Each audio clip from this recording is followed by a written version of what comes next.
తన కన్న కొడుకుతో తనకు ప్రాణహాని ఉందని సాక్షాత్తు రాష్ట్ర ముఖ్యమంత్రికి ఏకరవు పెట్టుకున్నాడు ఒక తండ్రి. ఆయన ఒక సాదాసీదా వ్యక్తి కాదు, మాజీ ఎమ్మెల్యే దివంగత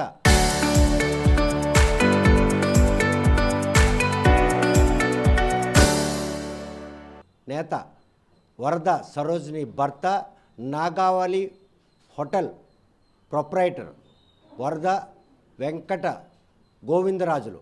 ఆయనకు వచ్చిన కష్టం పగస్తుడు కూడా రానటువంటి పరిణామం ఈరోజు శ్రీకాకుళం జిల్లాలో హాట్ టాపిక్గా మారింది.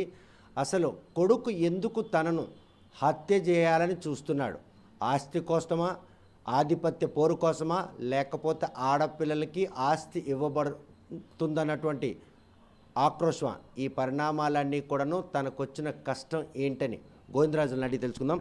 చూస్తే కనుక 3 పిల్లల్ని కాశారు.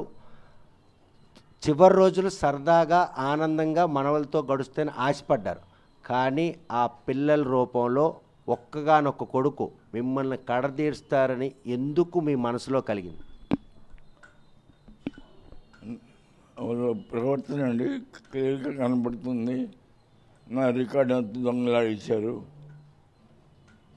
నాకు అక్కడ ఉంటే ప్రాణహాని అనిపించి కాబట్టి నన్ను తోసపడిపోయే స్టేజ్ నాది. ఈ ఏజ్లో ఆ క్రిమినల్ మైండ్ ఉంది. మా మనవుడు మరి ఇది తయారై నా మీద అటాక్ చేయడానికి కూడా అటెంప్ట్ చేశాడు సెవరల్ టైమ్స్. అందువల్ల ప్రాణహాని ఉందని నేను బయటకు వచ్చాను. నా తదనంతరం వాళ్ళే కదా అని నేనేం కేసులు ఇప్పటికీ వేయలేదు. వాళ్ళే నా మీద కేసులు పెట్టారు. ఒక కేసు నేను డిఫెండ్ చేసుకొచ్చి వేయవలసి వచ్చింది. అదే పరిస్థితి. చూస్తే కనుక కొడుకుని 40 ఏళ్ళ క్రితం హోటల్ నిర్మించినప్పుడే కొడుకును కూడా హోటల్ రంగంలో కొనసాగించాలని, ఆయనకి హోటల్ మేనేజ్మెంట్ కోర్స్ చదవాలని ప్రెజర్ పెట్టినటువంటి గోవిందరాజులు అదే హోటల్ కోసం ఈరోజు తండ్రి కొడుకుల మధ్య ఈ చిచ్చు వచ్చిందంటే ఒక ఆమెకే కదా, కుమారుడు కూడా కాదు, మా పెద్దమ్మాయి ఇప్పుడు అమెరికాలో ఉంది. ఆవిడ కూడా హోటల్ మేనేజ్మెంట్ చదివింది. ఇన్ఫ్యాక్ట్ ఆవిడ ఆనంద్ అప్లికేషను ఆవిడ కన్సెంట్ లేకుండా వేసి ఢిల్లీ వరకు వెళ్ళి సీట్ సంపాదించాం. గిద్దరి గొమ్మంగో అప్పుడు మినిస్టర్ ఆఫ్ టూరిజం ఆయన చెప్తే అయింది.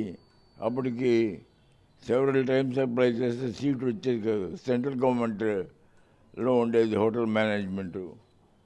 అలా సీట్ సంచి ఇద్దరికి చదివించాం. ఒకరికి మెడ్రాస్లో, ఒకరికి భువనేశ్వర్లో సీట్ వచ్చింది. పిల్లల భవిష్యత్తు కోసం అంతర్లా కేర్ తీసుకున్న తండ్రి ఆస్తుల పంపకాల విషయంలో ఎందుకు ఈ అలజడి రేగింది? మీ పొరపాట, లేకపోతే మీకున్నటువంటి సమయాభావం తక్కువ కారణం? అది ప్రాపర్టీ భయాన్ని కాదు, ప్రాపర్టీ స్వార్థం తనకి అంతా ఉండాలని, ఆడపిల్లలకి ఏం చెందకూడదని స్వభావం ఉన్నప్పుడు నా ఉద్దేశంతో సమానంగా ఇవ్వని కూర్చుంటే అక్కడే ఈ వివాదం స్టార్ట్ అయింది. చిలికి గాలి అయింది. ఈ స్టేజ్లో ఉన్నది. 40 ఏళ్ళ అనుభవం ఉన్నటువంటి మీరు హోటల్ రంగంలో ఇటువంటి ఒక రోజు వస్తుంది, పిల్లలకి మంచి భవిష్యత్తు ఇవ్వాలి, బాగా సంపాదించి ఇవ్వాలి, వాళ్ళ బాగోగులు చూడాలనుకున్నటువంటి గోవిందరాజులు పిల్లల వల్లే ఈ ఆస్తులు ఇటువంటి ఆప్యాయతలను అభిమానాన్ని దూరం చేస్తాయని అనుకున్నారు? నేను అనుకోలేదు. మరి వాళ్ళ ప్రవర్తన వాళ్ళలోని దుబుద్ధి అది వాళ్ళు కలిగింది కాబట్టి నాకు భయం వేసి వచ్చాను. అంటే ఆ రావడం వెనక ఆడపిల్లల దగ్గర ఉండాలి, ఆస్తి అంతా కూడా ఆడపిల్లకి దఖలు చేసేందుకు గోవిందరాజులు వ్యూహం పన్నుతున్నారని కొడుకు ఆరోపిస్తున్నారు. ఆ మాటల్లో వాస్తవం ఎక్కడైనా ఉంది? అసలు వాస్తవం మరి అంటున్నాడు, నేను చేస్తున్నానని. నాకు అలాంటి ఉద్దేశం లేదు. ఇప్పటికీ ముగ్గురు ఇప్పటికీ కూడా సమానమే. ప్రొవైడెడ్ హీ కమ్స్ అరౌండ్ సమానంగానే ఇస్తాను. మీకు తెలియకుండా మీ భార్య మీ మనవడ పేరున హోటల్ నాగావళి ఎసెట్కి సంబంధించిన వీలునామా రాశారు, నిజమేనా? అది శుద్ధ అబద్ధం. నాకు తెలిసి ఆవిడ ఏం చేయలేదు. ఆవిడ పోయిన 7-8 నెలలకి మున్సిపాలిటీకి అప్లై చేశాడు.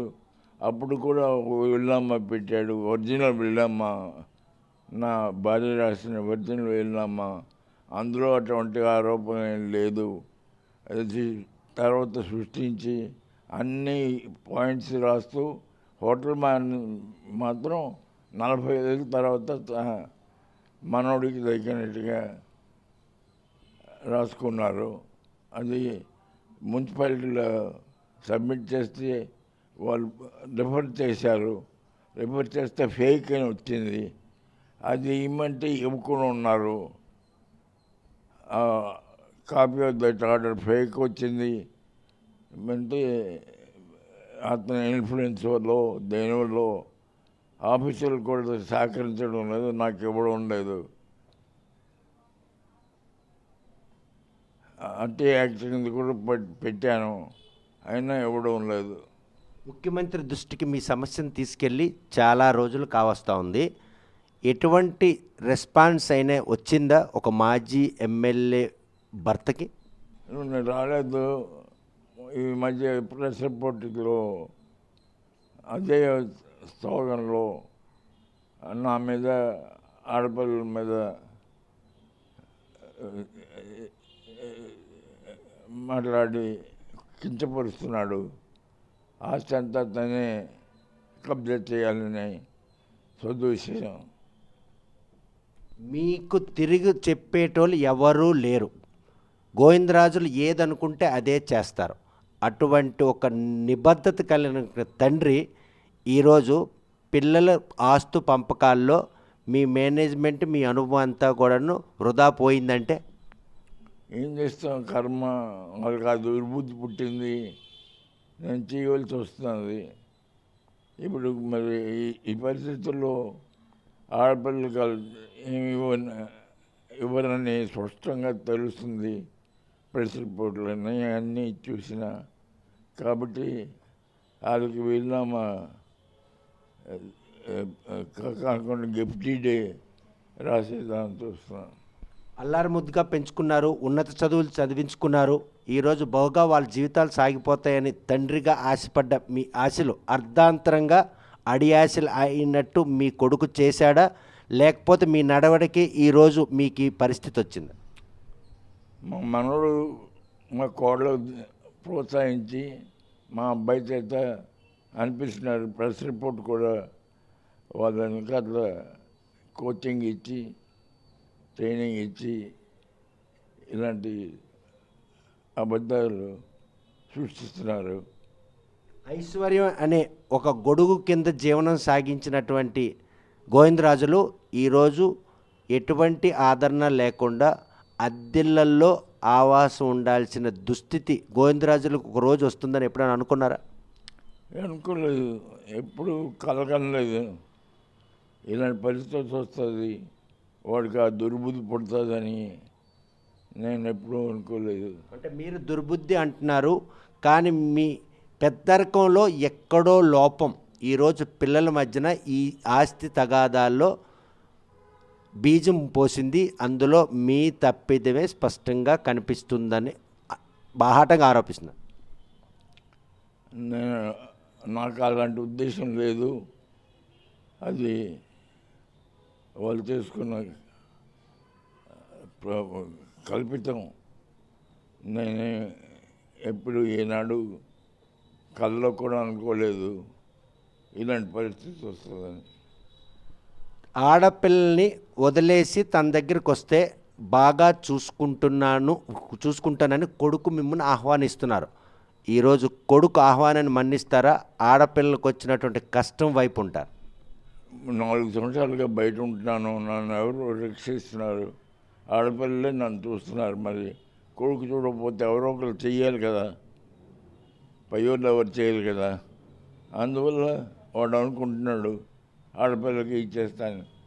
ఇప్పటికీ అలాంటి దురుద్దేశం ఆడపిల్లకి లేదు, ఆ సంతాలకే కావాలని లేదు, నేను కూడా ఇవ్వాలనుకోలేదు, సమానంగా చేయాలనుకుంటున్నాను.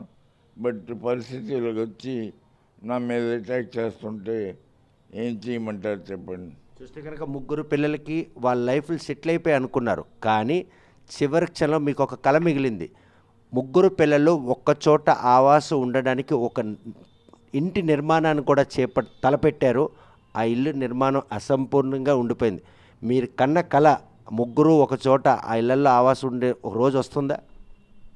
రాలేదు. మరి అతని ప్రవర్తన వల్ల ఆగిపోయింది.